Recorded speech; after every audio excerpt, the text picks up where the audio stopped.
Este programa llega a ustedes por cortesía de Toño Wheels, donde vas a conseguir accesorios de todas las marcas para tu vehículo.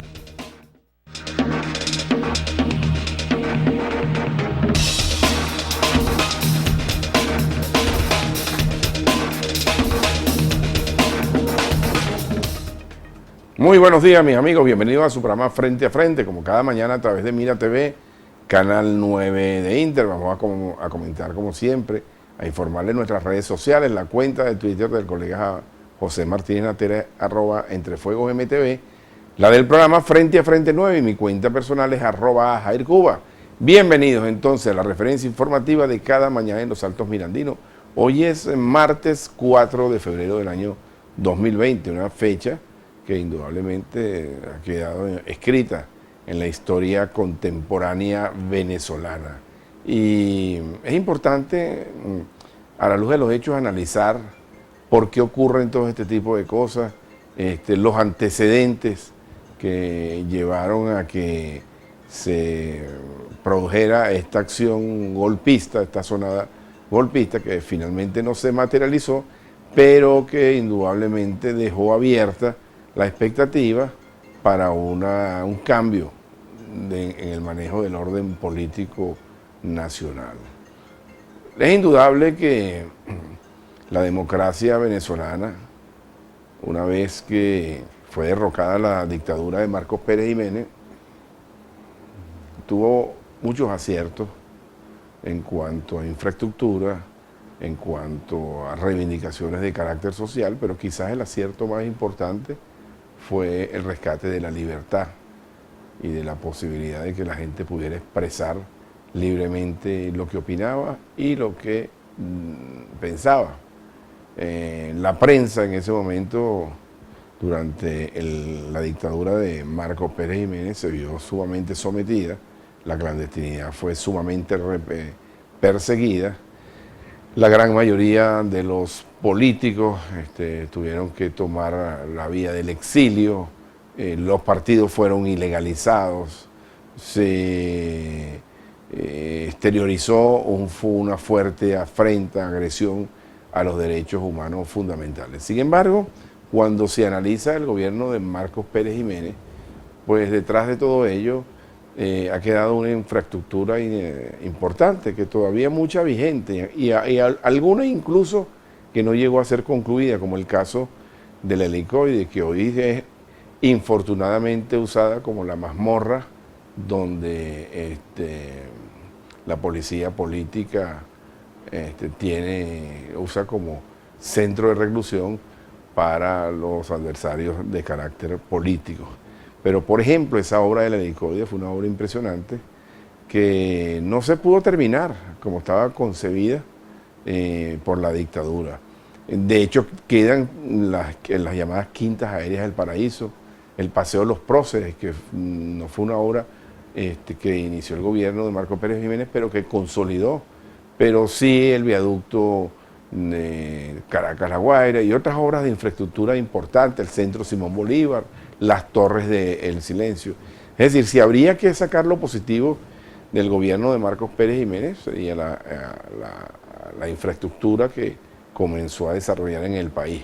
Tuvo otra visión Marcos Pérez Jiménez, permitir aquella inmigración que fue maravillosa, una inmigración europea, de italianos, de españoles, de portugueses, que prácticamente industrializaron a el país, en la época en que Venezuela recibía con los brazos abiertos a todo el mundo. Al caer la dictadura de Marcos Pérez Jiménez, bueno, se instala una junta de gobierno, se reorganiza el proceso de carácter democrático, asumen el poder los partidos políticos, regresan los exiliados, las tarjetas se habilitan y comienza, bueno, el desarrollo de lo que podemos llamar la nueva historia republicana del país. Empezaron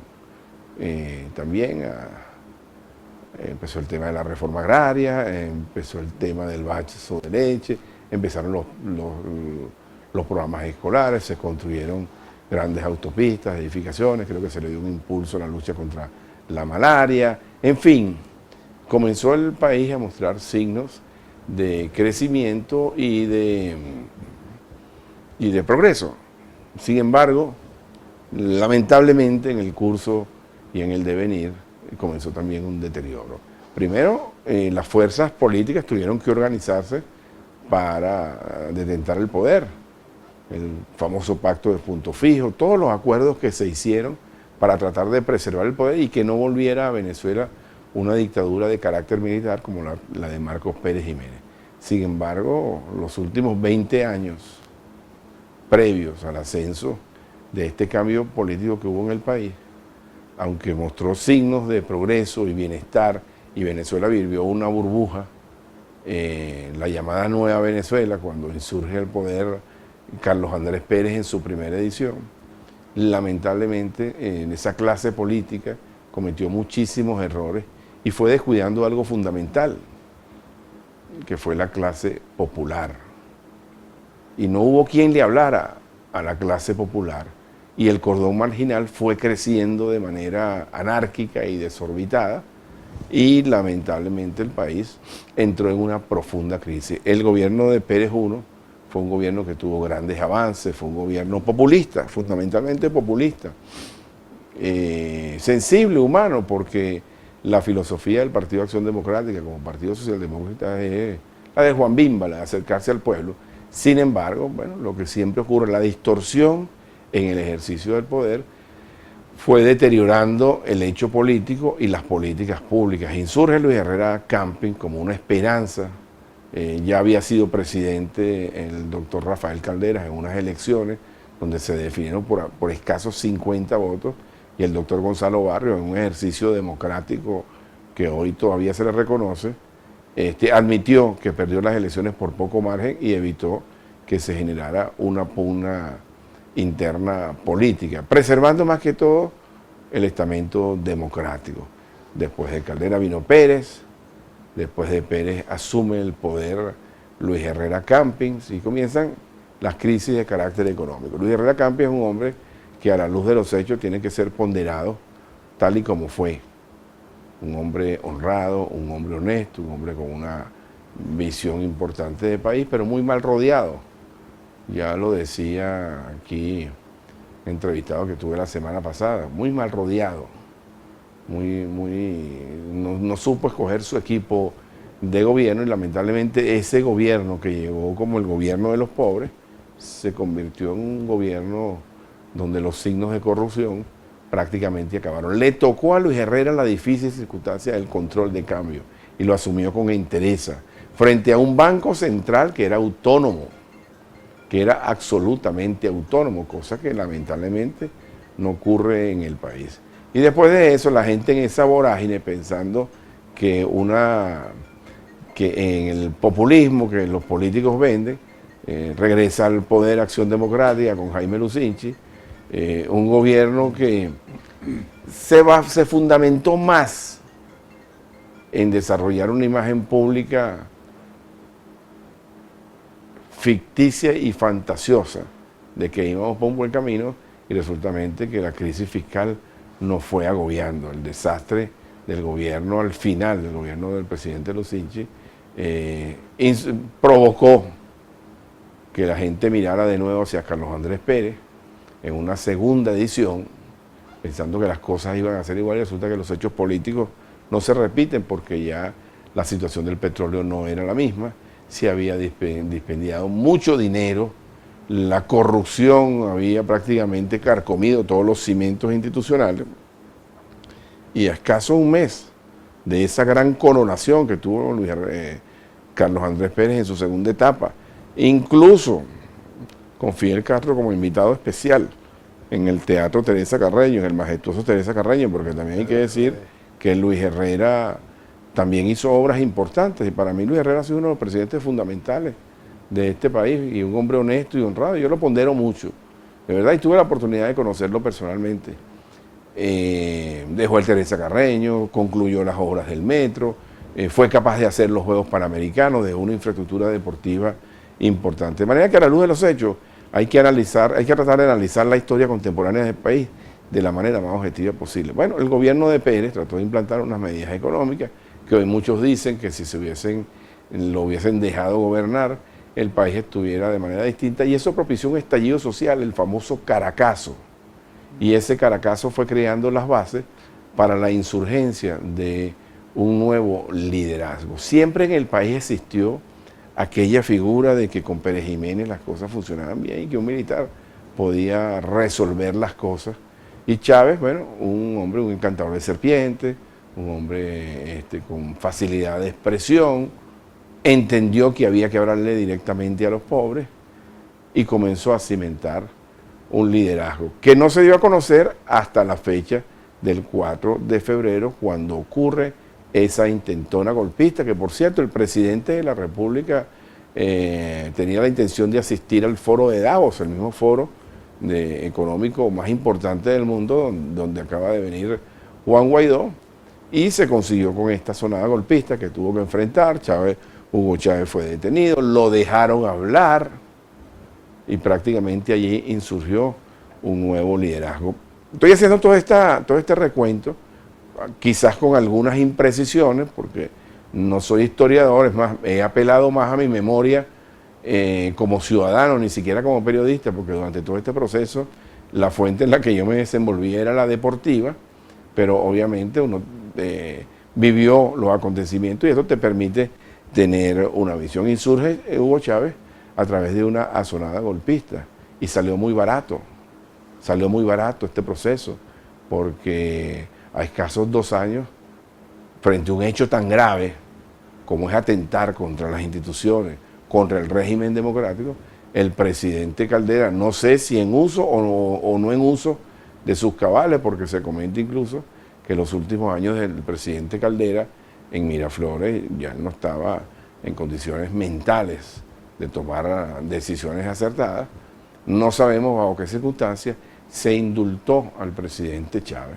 Y desde ahí comenzó a desarrollar un liderazgo. A la luz de estos hechos, yo he invitado en la mañana de hoy a Carlos Valero, el ingeniero Carlos Valero, que es una persona versada en estos temas, vivió el hecho contemporáneo también, quizás como lo viví yo, somos contemporáneos, alguna diferencia escasa de edad, y que conoce bien las circunstancias. Y me gustaría, he preferido traer a Carlos Valero y no traer a una persona vinculada al gobierno, porque creo que necesitamos hacer un análisis descarnado a la luz de los hechos. ¿Que hubo justificación para el golpe? Bueno, señores, yo les voy a decir una cosa, ningún golpe tiene justificación, pero de que la situación estaba descompuesta del país, evidentemente estaba descompuesta. Por ahí quiero empezar. Buenos días, Carlos, ¿cómo estás? Bien, gracias. Bienvenido.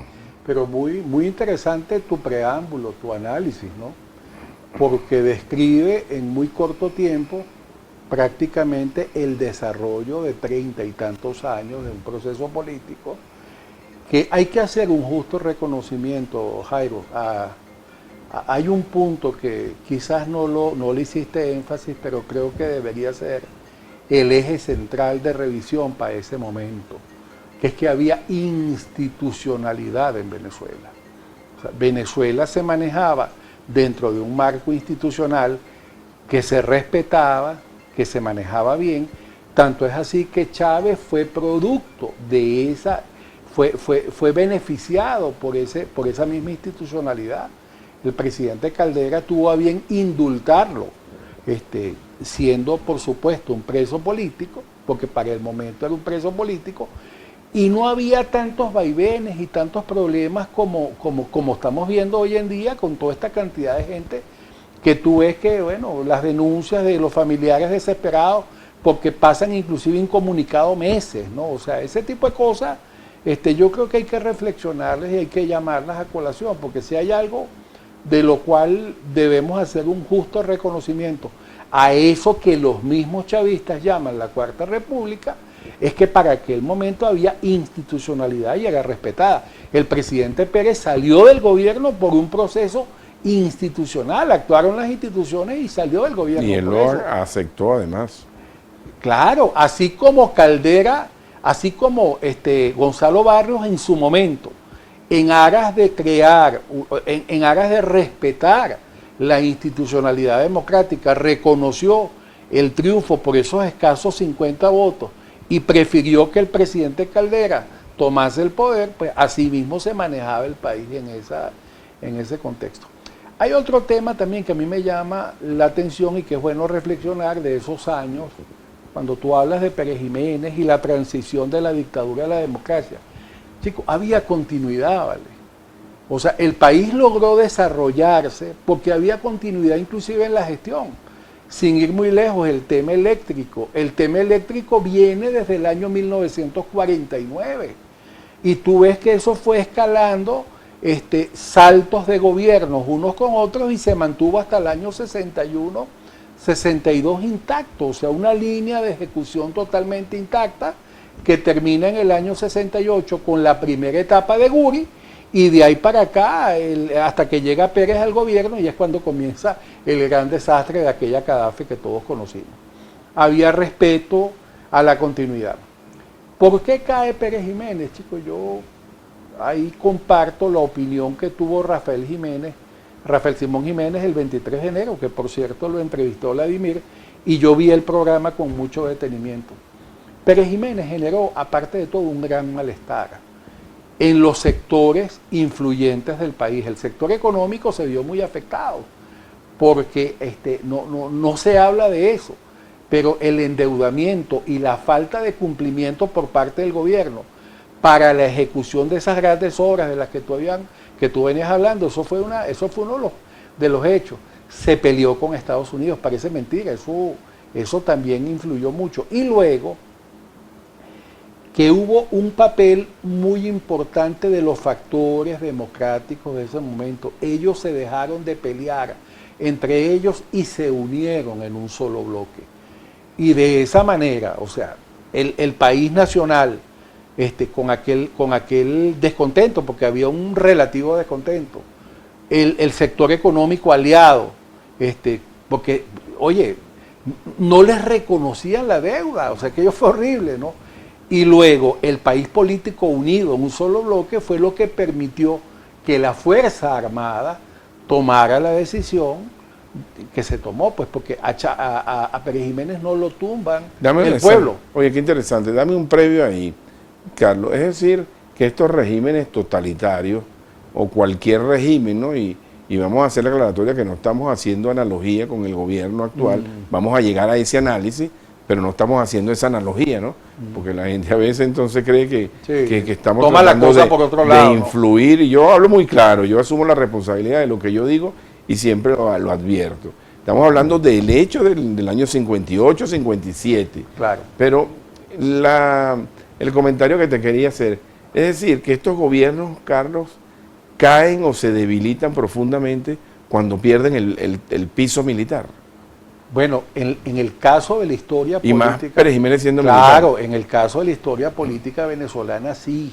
Y cuando tú revisas el contexto latinoamericano, porque nosotros en Latinoamérica como tal venimos del mismo fenómeno, transiciones de dictadura a procesos democráticos.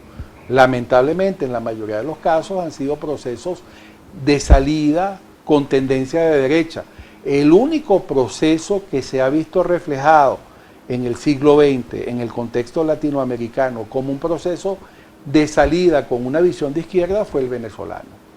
Que para mí, inclusive, yo me atrevo a decir que esto que hoy en día se trata de calificar como la primavera latinoamericana, que es el proceso de, vamos a llamarlo así, de descomposición de las estructuras sociales en el contexto latinoamericano, precisamente nace en esos años, nace con Chávez. O sea, el primer conato reflejado del proceso de la primavera latinoamericana después de la caída del muro de Berlín se da con Hugo Chávez. Ahora, en la transición democrática que hubo después del gobierno Pérez Jiménez, la transición, el itinerato que encabezó el vicealmirante Wolfgang Larrazábal, fue muy corto, y que permitió que se organizaran las fuerzas políticas, cosa que por cierto no está ocurriendo en Bolivia. Es tú cómo cambian las cosas, ¿no? Claro. La presidenta interina que le tocaba manejar y poner orden, ahora surge como candidata presidencial, lo cual me parece que es un vicio. Es un vicio, pero bueno, ese es el problema de Bolivia, ¿no? Nosotros tenemos bastante, sí, como para estar ocupándonos de otra cosa y estar criticando aquello. Pero esa tercera y esa cuarta república, esa cuarta, reivindicó realmente el sentido del cambio. Cumplió con esas expectativas. Cuando tú revisas la historia venezolana en cada uno de los contextos, tú te das cuenta que sí hay una evolución. Yo, por cierto, vamos a ver cuando tenemos la oportunidad de traer aquí un trabajo de investigación que yo hice de lo que significó el crecimiento poblacional estadístico de Venezuela en los distintos quinquenios de esa cuarta república. Y es bien interesante, yo lo que logro así recordar ahorita, palabras más, palabras menos, es que el crecimiento poblacional estaba más o menos, desde el momento en que un jefe de Estado recibía y entregaba el gobierno, estaba más o menos en 1 millón y tanto de habitantes. Esa era la curva de crecimiento poblacional. Y esa curva tiene un crecimiento mucho más acelerado y mucho más fuerte en el último gobierno de Pérez, transición gobierno de Caldera, pues que fue cuando vino Velázquez y entra Caldera en un segundo proceso que gana con aquel famoso chiripero. Ahí fue donde la curva aumentó un poquito más, ¿no?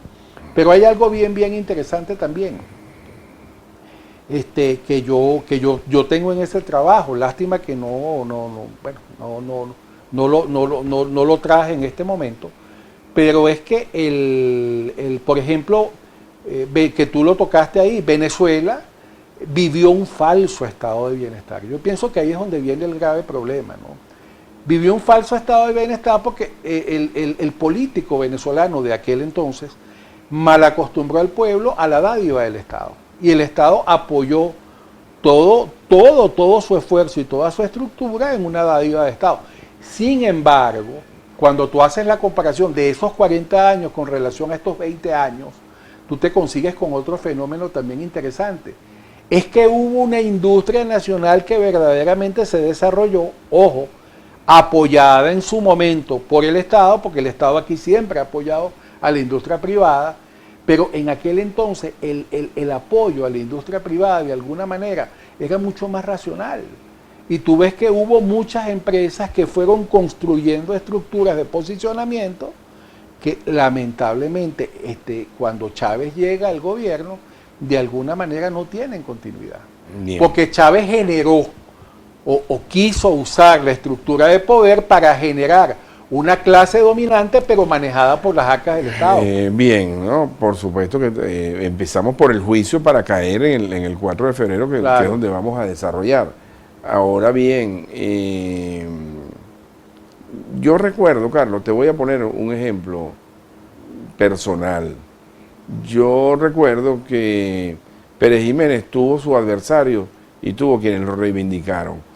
Y dentro de los que los reivindicaron, hubo mucha gente que estaba en el centro, que no estaba ni en la oposición, ni era afecta a la dictadura. Pero cuando comienza este proceso de cambio, yo me recuerdo que yo estudiaba en la Trinidad, en Baruta, yo estudiaba en Baruta, y yo me recuerdo que no había un día que no me detuviera un dirigente del partido de Pérez Jiménez, que ya no existía el gobierno, ya estaba Pérez Jiménez viviendo en España, y un dirigente de la Cruzada Cívica era nacionalista, y el otro partido, porque ellos se dividieron también, y lo agarraban a uno y lo sentaban muy cordialmente a hablarle de Pérez Jiménez. Y uno lo oía, ¿no? A pesar de lo que el estigma que ya los padres de uno le habían hablado, pero los oía. Y el perejimenismo fue una fuerza que se mantuvo vigente durante mucho tiempo. Ese comentario común del venezolano, sí, que cuando Pérez Jiménez, tú podías dormir con la puerta de tu casa abierta. Exactamente. Eso era muy popular. Y yo después también lo empecé a oír en mi casa, que decía, oye, cuando Pérez Jiménez no vivíamos esto, nos hace falta. Y más allá, ya más grandecito, ya, entonces oíamos, aquí hace falta un Pérez Jiménez. Y bueno, pero la gente tampoco, porque no hay patrón de análisis para hacerlo. La gente tiene que entender cuántos habitantes tenía Venezuela cuando Pérez Jiménez, cuál era el ingreso per cápita y los egresos que tenía Venezuela. Pero hay algo más importante, cuando Pérez Jiménez no había narcotráfico. Ni había inseguridad. Ni habían canales de televisión que promovían Claro. y los antivalores. Claro, por eso es que Entonces, los tú tienes análisis una sociedad, hacerlo. hay que hacerlo en su contexto. O sea, cuando tú revisas la televisión que se movía en el contexto nacional y la radio era radiodifusión, eso desapareció. El concepto de radiodifusión, tú que eres periodista, tienes que tenerlo bien claro, eso desapareció, eso se fue desvaneciendo en el tiempo, ¿no? Sí. La programación era una programación muy decente, tenían programación deporte popular, pero no era populachera, o sea, había ética. Yo he visto algunos videos de programas televisivos de los años 50 y los años 60, donde tú ves a los moderadores de frac, o sea, y ya tú por ahí sacas el contexto, ¿no? Sí. No existía el flagelo del narcotráfico, Así es, ni los antivalores. Así es. Entonces, claro, tú no puedes comparar la sociedad delincuencial de aquella época con la de la esta población. época. Por eso es que los Los análisis hay que hacerlos hay que claros. hacerlo como son, y ¿no? por eso yo insisto mucho en que la subjetividad es una cosa muy seria y uno tiene que tratar de ser objetivo aunque nunca lo logre ser. Es la verdad. Ahora, bueno, nos aproximamos un poquito más. Vino la era Pérez. Yo también estaba, yo era muy joven, estaba estudiando bachillerato, pero bueno, mi familia no tuvo progreso, por ejemplo. Mi familia no experimentó un progreso. Yo seguí siendo miembro de una familia muy modesta de 7 hermanas que no tenían pareja. Las urbanizaciones del Banco Obrero. Nosotros vivíamos en una zona muy restringida, pero bueno, había amor, yo estudié en colegios públicos, bueno, pero más o menos se transitaba. Pero la era Pérez fue una era, yo comparo mucho y se me parece mucho a Carlos Andrés Pérez a Hugo Chávez, en la forma, hasta en la manera irresponsable de asumir algunas políticas públicas, ¿no? A pesar de que hay que reivindicarle cosas a uno y a otro, ¿no? Hay que reivindicarle porque todos tuvieron su mérito. Quizás estás dejando de reconocer algo que no hay, o sea, de verdad, o sea, hay que hacer aquí una diferencia. Carlos Andrés Pérez fue un producto publicitario, o sea, Carlos Andrés Pérez lo construyen unos grupos especialistas de imagen. Sí. El señor Anthony Perosh, creo que se llamaba uno de ellos. Diego Arria formaba parte de esa. No, el papá de Eva Ekbal. Sí. Mucha gente. Que se quedó aquí, Ekbal, uno cuestiólogo. O sea, ellos fueron los que construyeron ese personaje. Inclusive recuerdo pero que el hombre le implementaron. tenía también. Bueno, él tenía carisma. Él tenía un gran carisma. Pero había algo bien importante. Yo recuerdo cuando le implementaron como imagen, la imagen de él eran aquellas famosas chaquetas deportivas. Y que después todo el mundo lo usaba. De cuadritos y tal. Pero fíjate, más allá de eso, Chávez no. No, pero fíjate. Chávez se posiciona políticamente producto de una necesidad de identidad nacional que supo construir muy bien. Sí, Carlos, pero fíjate, qué interesante que estamos hablando de eso, porque tú hacías el análisis. ¿Cuáles eran los medios de difusión en aquel momento? ¿Cómo era? Pero es que Chávez tuvo su minuto de gloria. Cuando todo el país, por ahora, 100% del país, 100%. Porque el que no lo vio en vivo, lo vio a los 2 minutos. Porque la noticia del momento era conocer quién era el golpista. Y en una torpeza sin precedentes de mi amigo, colega, Pastor Eira, porque no tiene otro nombre, bueno, le da su minuto y medio de gloria y Chávez lo aprovechó. Eso es mucho mejor, Carlos Valero, que todo el aparato de construcción de imagen que tuvo Carlos Andrés Pérez, porque el país nacional conoció a Hugo Chávez. Pero fíjate, y esa palabra por ahora, claro, pero fue un error desde el punto de vista comunicacional, porque tú no ves ningún preso siendo estrella. Siendo estrella. Entonces, obviamente, esa palabra por ahora sirvió para que insurgiera el liderazgo de Chávez. Ahora bien, fíjate, pasa el hecho de Pérez, porque yo quiero analizar, pasa el hecho de Pérez, concluye su gobierno, un gobierno ficticio, un gobierno ficticio, asume el poder Luis Herrera. Para mí, te digo, y quizá mucha gente diga que yo estoy loco, para mí Luis Herrera fue el presidente más serio de esa etapa, pero lamentablemente muy mal rodeado, pero respetó las instituciones, respetó al Búfalo Díaz Brusal, que era el presidente del Banco Central. O sea, fue un hombre respetuoso, como también lo fue Pérez, ¿no? Y como no lo es ahora. Ellos entre ellos a nivel de partido sí tenían se ponían de acuerdo. No, pero tenían su triquiñuela y sus problemas internos, ¿no? Sí, pero el contralor era contralor, hermano. Claro. Y el procurador era procurador. Claro. Y el ministro era el ministro. Y si declaraba algo el presidente se lo respetaba, ¿no? ¿Entiendes? Entonces, a eso me refiero. Luis Herrera asume, esos días yo estaba empezando en la universidad, y dice, asumo una Venezuela hipotecada. Bueno, eso cayó como un boom. ¿Cómo era posible? Los adecos diciendo, ¿cómo es posible que este tipo? Bueno, pero dijo la verdad. No, la verdad fue eso. Porque Luis Herrera no fue el culpable del control de cambio. El control de cambio se produce por un déficit fiscal que venía. Como consecuencia de y el control de cambio lo debió haber asumido Pérez. Y no lo asumió por el costo político. Y Herrera lo asume porque el Banco Central lo dispone. Y el presidente Herrera, aceptando la autonomía del Banco Central, dice, bueno, diferencia lo que son los poderes. Ahí comienza la tutela. Y bueno, empezaron los adversarios políticos y criminalizaron a Herrera. Herrera no tenía un buen aparato de comunicación, era un hombre campechano, era un hombre que todos conocimos bien. Entonces la gente dice, bueno, con los adecos se vive mejor.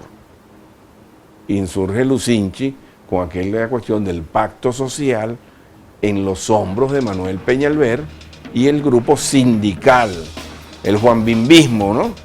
Bueno, que iba a traer bienestar de nuevo y el regreso de los adecos al poder.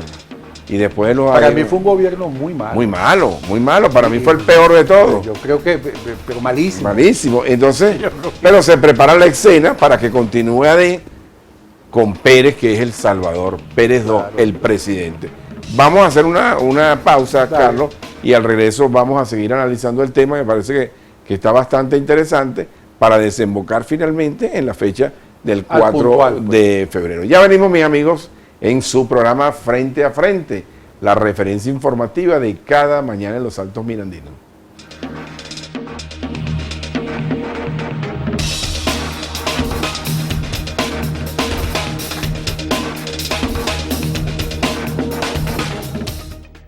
Ya estamos de regreso, mis amigos, en su programa Frente a Frente, la referencia informativa de cada mañana en los Altos Mirandinos, recordándoles a todos ustedes que este y otros programas de Frente a Frente, ustedes pueden verlo a través de nuestro canal YouTube, Jairo Cuba. Allí buscan y tienen este y todos los programas que estamos haciendo en Frente a Frente, adaptándonos a las nuevas tecnologías, por supuesto, a las nuevas tecnologías de la información, conversando en la mañana de hoy con el ingeniero y analista político, analista de entorno, Carlos Valero. Carlos, nos quedamos en el tema de Pérez y el gobierno de Lucinchi, el pacto social.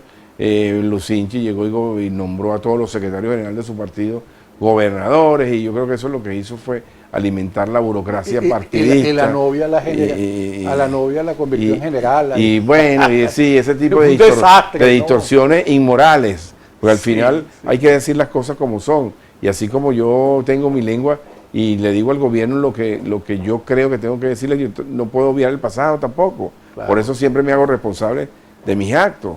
Porque yo no estoy aquí para defender una parcialidad política. Y la realidad es que el chavismo entra en escena política y se posiciona por la cantidad de errores que se cometieron en claro, ahí caemos. Pero espérate, para introducir el tema, ¿no? Llega Lucinchi, bueno, Lucinchi, un gobierno muy malo, pero con un aparato comunicacional muy bueno, dirigido por Carlos Crowe, muy bueno, hasta que un día Lucinchi dijo, a mí me engañaron con el Fondo Monetario Internacional y la banca, y dejó este desastre. Insurge Pérez como el salvador del mundo, y eso no fue una asunción a la presidencia, fue una coronación, claro, que se hizo en el Teresa Carreño. Yo me acuerdo que vino Fidel. Fidel Castro, era la vedette, y eso duró un mes. Cuando Pérez anuncia su medida, se inició el Caracazo. Yo estaba empezando ese día en una oficina en la Torre, yo trabajaba en el Congreso de la República, yo trabajaba con Pompeyo Márquez en la Fundación Wally España, y yo tenía una oficina aparte porque en ese momento yo monté una oficina de análisis político y de asesoría, y era muy joven, Pero bueno, siempre Yo me cuando el gustó eso. Caracazo estaba tomándome un café con Hugo Olivier Payares. en Mi gran Chacao, amigo. y estaba en ese momento gran que amigo. reventó el lío, entonces lo llaman. Pero en ese no habían celulares, ¿no? Todavía no estaba, la telefonía estaba Eso era en Chacaíto, ya se había mudado de la Torre de la Provincia. Sí. Bueno, déjame decirte que Hugo fue uno de mis mejores Claro. amigos. Hugo Olivier Payares, Sí. representante de la Oficina de Turismo de de Curazao. Curazao. Entonces me dice, chicos, será mejor que nos vamos porque sí que está encendida la Sí, calle, ¿no? Hugo Mira, Olivier. este, Pero espérate, ya te voy a entrar para dejarte hablar corrido. Pasa lo de Pérez, se insure lo de Pérez, tuvo un gobierno muy tortuoso. Pérez dijo una frase muy infeliz, que esto fue una guerra contra ricos contra pobres. Tuvo apoyo institucional de los partidos políticos. Él trató de conformar un gobierno de coalición, pero ya el plomo en el ala estaba dado. Ahora, es donde quiero llegar, Carlos. Sin embargo, a Pérez lo defenestra su partido, por el caso del buque Sierra Nevada, por otras cosas, que me parece que fue yo creo, mi opinión, es que ahí se produce el corte institucional de este país, cuando a Pérez lo defenestra su partido, incluso defendido por José Vicente Rangel, para quienes tienen memoria corta, y soy testigo de excepción, porque estoy en una bueno, pero reunión. es que hasta el sol de hoy José Vicente fundamenta Pero- las razones por las Bueno, cuales pero defendió perdóname, su frente al posición. Congreso, porque a mí me mandaron a cubrir ese día. Y yo estaba frente al Congreso cuando se hizo el receso. Yo me y tomaba yo un estaba- café y Hugo se tomaba una chicha. Pero yo estaba ese día, Carlos. Una chicha. Yo estaba ese día cuando José Vicente Rangel estaba tratando de convencer a Moisés Moleiro de que no podían defenestrar a Carlos. Y yo estaba sentado en una mesita ahí en el Emperador, que todavía existe al lado del Congreso de la República. Lo cierto del caso es que yo creo que cuando defenestran a Pérez, hay un quiebre institucional y se perdió el respeto. Pérez acepta, viene el interinato de Ramón J. Velázquez y entonces, bueno, aparece la figura de Hugo Chávez, que es donde yo quiero que me hagan el Bueno, yo análisis. lo que siento que a Pérez le pasó, y para hacerlo bien clarito, para que los televidentes lo puedan entender, es que claro, cuando se monta Pérez en el poder, los adecos que ya venían con esas malas mañas que le dejó Lucinchi, porque la corrupción no la trae Pérez, la corrupción le hereda a Pérez del actuar de Jaime Lucinchi. Ellos pretendían que la fiesta de los dólares siguiera y Pérez lamentablemente tenía que cortar aquello porque había que poner las finanzas en orden, que es cuando entra Miguel Rodríguez con su programa de sugerencia del Fondo Monetario Internacional y del Banco Mundial, que es el famoso paquetazo por el cual se especula que es, y yo digo que se especula porque es que es la sumatoria de muchos eventos. Uno no puede decir que fue solamente eso, ¿no? Que es que se da ese famoso Caracazo del año 89. Ahora bien, cuando se da el famoso Caracazo, Pérez tiene escasos meses en el poder, creo que no había llegado al año, y tú ves que aquel desastre termina dando las bases para que su partido comiencen a debilitarse esas instituciones que tú dices. Ahora, yo no creo que eso fue el total, o sea, fue el punto, el eje central de la caída del gobierno de Pérez, fue la sumatoria de muchas cosas. Ya venía una descomposición del estamento político muy fuerte, y dentro de la institución militar había mucho descontento. Para el momento en que se da el Caracazo y posteriormente el 4 de febrero, no es mentira lo que decía Chávez, o sea, dentro de la institución armada se estaban gestando una cantidad de movimientos que tenía, y por ahí especulan que eso era Cuba, que estaba detrás del tema, eso no es así. O sea, Pero los fíjate, militares actuaban para en que función insurja, de- no. ok, pero volvemos entonces a lo mismo. Pérez perdió apoyo militar. Pero por supuesto. Velázquez no tenía apoyo militar. Velázquez fue un negocio arreglado, pues, o sea, había que salir, todavía estaban las instituciones funcionando, y la única, cuando hay el consenso de fuerza político, determinan que es Velázquez el que tiene que salir. Mira, de esto hay una descripción bien interesante que hace Rafael Simón Jiménez, pero es incólume. Yo les recomiendo a los televidentes que cuando puedan investiguen. Es más, creo que hasta hay un libro que escribió Rafael Simón sobre este tema. ¿Qué fue lo que verdaderamente pasó allí, ¿no? O desde su punto de vista, qué fue lo que llevó a tomar esa decisión? Que fue, por cierto, una transitoriedad muy gris.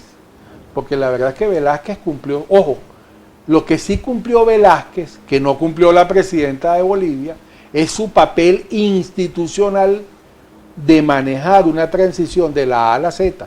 La cumplió al pie de la letra. Y eso hay que reconocerlo. No, claro, que poníamos el ejemplo De la de presidenta Yanine ahorita, Áñez. sí, con Bien, este tema. ahora insurge Hugo Chávez al poder. Muchas personas vinculadas. Yo voy a hablar a calzón quitado, hermano. Y como he venido hablando todo este tiempo y voy a seguir hablando. Hugo Además Chávez, estás en tu derecho, ¿no? estoy en mi derecho. Hugo Chávez llega al poder bajo una convicción propia y un grupo de personas que creyeron en él y fue gestando un proceso ideológico perfectamente válido y un proceso de cambio que reclamaba la sociedad. Esa sociedad que añoraba a un Pérez Jiménez. Y de paso, perdóname que te interrumpa, coincidía con la visión del Foro de Sao Paulo. Por supuesto. Pero detrás de eso, y lo voy a decir a calzón quitado, hubo un gran grupo de oportunistas que a sabiendas de lo que venía, se montaron en ese tren pensando que podían manipular la figura presidencial de Hugo Chávez, porque aquí hay que decirlo clarito, los ministros de Hacienda los elegían Los poderes económicos. los poderes económicos. Claro. Los grupos editoriales más importantes se repartían escaños en el Congreso. Los grupos empresariales nombraban ministros, directores generales. Claro, en el medio de la campaña, con todos los aportes que yo te daba, tú tenías que pagarlo. A un país así no puede avanzar, sin autonomía, porque nos quejamos de autonomías de poderes, pero peor son las ataduras de carácter económico. Claro. Pasa que se fueron a los extremos. A los extremos. sea, Y eso ocurrió. el Aquí chavismo- había la fracción del el bloque de chavismo armas. El chavismo rompió con esos visos, Sí. pero convirtió otro vicio. Perniciosamente, Sí, sí, lamentablemente pero, sí, perniciosamente. sí, pero yo no creo que haya sido Pero oye, no, yo creo que hay hubo mucho tema de ineptitud. Hubo mucho tema Yo de diría ineptitud. que es Pero la oye, combinación de un cóctel ahí aquí habían fracciones del bloque de armas y la fracción de la cadena Capriles Claro. en el Congreso. De hecho, Enrique Capriles Radowski termina siendo presidente de la Cámara de Diputados impulsado por ese pacto. Ahora, quienes tengan memoria corta que investiguen. A ver si yo estoy diciendo No una solamente falacia. eso, no solamente eso, ¿No? Jairo, no solamente- Sin mérito para ser presidente, Claro, claro. sin mérito para ser diputado. no, pero hay Que algo- no se le desdice su pero condición tú como política ahora. comunicador, tú también tienes que aceptar, o por lo menos reconocer algo. Chávez rompió con esos paradigmas. Claro, totalmente. Porque aquí un periodista en ese momento también te destrozaba. Por supuesto. Si tú con un programa como esto salía, bueno, que Carlos Bueno, Alfredo Valero- Peña. Carlos Valero Alfredo es pedófilo, Peña. y es pedófilo. Alfredo Peña Cuando se- vienes a ver, voy caminando por la calle y me caen a Sí. piedra. No, Eso y sucedía. Alfredo Peña construyó un imperio y terminó siendo el ministro de la Secretaría de Pérez, Claro. de Chávez. Pero después se creyó que era el líder político y se deslindó del chavismo y resulta que no tenía nada. Y Rabel se estrelló. Y Rabel también, y el dedo de Rabel. Por eso es que la cosa hay que decirle, yo tengo que decirla, Carlos. Pues, me cueste lo que me cueste y, Rabel y es producto de tenga ese el monstruo. costo. ¿No? Y en esos procesos difíciles, entonces aquí el dedo de tal o cual era determinante. Yo a Y Chávez con sí eso le hay que reconozco- romper. A Chávez yo le reconozco sus Lo méritos. que yo no le reconozco a Chávez, Yo sí. yo lo que no le, reconozco yo sus lo que no méritos. le, yo le reconozco eso, pero yo lo que no le reconozco a Chávez es que teniendo la oportunidad histórica de transformar este país no lo hizo. Eso no se lo reivindico. Yo diría, no se lo que no, reivindico. yo diría que, bueno, las circunstancias y sus entornos no le permitieron hacerlo como él pensaba, y luego que no le dio el tiempo. Bueno, hermano, Yo siento que no le dio pero el tiempo. tuvo 15 años. No le dio. 15 años y se hizo un traje a la medida. No, lo que pasa es que, vuelvo a decirte, no es que no le dio, es que había mucha ineptitud, porque así como tú cuestionas a Luis Herrera Camping como un presidente probo, mal rodeado, también hay que decir que con Chávez Bueno, porque ocurrió tienes que lo entender mismo. a Chávez también. Chávez, mira, ¿Por qué Chávez cae en esto? Chávez trató de rodearse muy bien. Saca la cuenta, año 99, que es cuando arranca su gobierno como posicionado. ¿Cuánto tiempo tuvo Hugo Chávez para estructurar un equipo de gobierno hasta que le dieron el golpe de Estado? 99, 2000, 2001 y 2002. 3 años, Jairo, casi 4 años. ¿Y quiénes le dan el golpe de Estado a Chávez? Que fue un gravísimo error, y eso hay que reconocerlo. Ese golpe de Estado que le dieron a Chávez, eso estuvo muy mal hecho, estuvo muy mal estructurado. Pero pasó lo mismo. Claro, pero ¿cuál es el problema? Y yo creo que ahí hay que ser justo también, haciendo el análisis. Cuando Chávez viene a ver quiénes son sus enemigos, tanto políticos como personales, se da cuenta que hay un entorno de empresarios. Estaba Estados Unidos detrás, porque Estados Unidos no negó nunca que estuvo detrás del golpe que le dieron a Chávez, el grupo empresarial y los grupos políticos tradicionales. Entonces, ¿cómo tú crees? Y lamentablemente en esos sectores es donde estaban los famosos sabiondos, ¿no? Entonces, ¿cómo tú le puedes pedir a Chávez que conformara un equipo de gente inteligente o gente, no lo vamos a llamar inteligente, gente conocedora de materia, cuando fueron ellos mismos los que se confabularon para darle el golpe de Estado? Carlos, entonces finalmente Chávez tuvo que rodearse de lo que tenía. Valió la pena por eso esa gran ineptitud, el 4 de febrero. Por eso tienes una PDVSA como la tienes, por eso tienes la infraestructura del país en el estado que la tienes, porque lamentablemente el chavismo pero entonces no pudo rodearse de la gente pensante. Entonces todo esto fue un fraude, Carlos, porque fíjate, pasaron hay que 20 reflexionarlo. años, pasaron 20 años y el país está peor de aquel desastre del que nos quejamos. Claro. Porque tú no me puedes convencer a mí en la mañana de hoy de que hoy estamos mejor que en el año 1998. Porque esta maldición, y perdóname la expresión, y los televidentes, esta polarización, es como una suerte de pava de maldición, no termina de permitir que el país avance. Tienes una polarización muy grande y no hay el reconocimiento de las partes. Yo siento que aquí ha habido falta de voluntad política de parte y parte. Porque si bien es cierto que Chávez hizo un gobierno y una estructura política con unas instituciones de traje a la medida, también es cierto que no pudo complementar ese proyecto con gente idónea, porque estaba el tema de la polarización. Y empezando que el primero que llama a colación la polarización fue Chávez. Cuando Chávez comienza con aquel famoso, que a mí me desagradó muchísimo, el calificativo de escuálido. Ahí es cuando se rompe totalmente el celofán con este tema y comienza la división social a acentuarse. O sea, si bien es cierto que cuando Chávez pega el grito de escuálido, también es cierto que ya le venían dando palo por el tema de que los chavistas, los chancletudos, o sea, ahí comienza. Claro, el problema. Es que yo también, mira, Coño, yo también te voy tienes que a reconocer decir que hubo una distorsión, pero lamentablemente la era Chávez ha sido terrible, tanto para gobierno como para oposición, y te explico, porque en el proceso en que Chávez comienza a construir, a mí, yo nunca en mi vida, ni me acerqué, ni siquiera en ningún momento de mi vida llegué a pensar que esto iba a ser positivo para el país. Tengo colegas que sí lo admitieron y que se montaron en ese tren. Yo jamás vi que esto era el porvenir de Venezuela. Jamás vi, y lo ratifico hoy. Pero fíjate, también tuvo sus hechos positivos. Por ejemplo, hubo alguien que reivindicó la función social. Hubo alguien que lo que yo no puedo estar de acuerdo es que me digan que la alfabetización llegó a 0. No puedo estar de acuerdo con eso porque no es cierto. Que me digan que la pobreza disminuyó. Que la FAO dice que Venezuela es uno de los países más prósperos en cuanto a comida. No estoy de acuerdo. Que los niveles de educación nuestros rompieron los estándares. No, porque son los últimos. ¿Verdad? No estoy de acuerdo en que tengamos un país atrasado en materia cibernética. Sí. No puedo estar de acuerdo. Pero tú no puedes creerle nada a la FAO. La FAO dice que Cuba es una maravilla. Exacto. Bueno, si tú vas a la FAO te pinta Cuba como que, bueno, prácticamente viene Heidi con el abuelito y las ovejas bajando de Claro, no puedo estar de acuerdo con muchas cosas. De las montañas. Y tengo que Oriente. decirla, pero Bueno. también tengo que decir otra cosa. Este proceso de Chávez generó una generación política que lamentablemente no ha estado a la altura.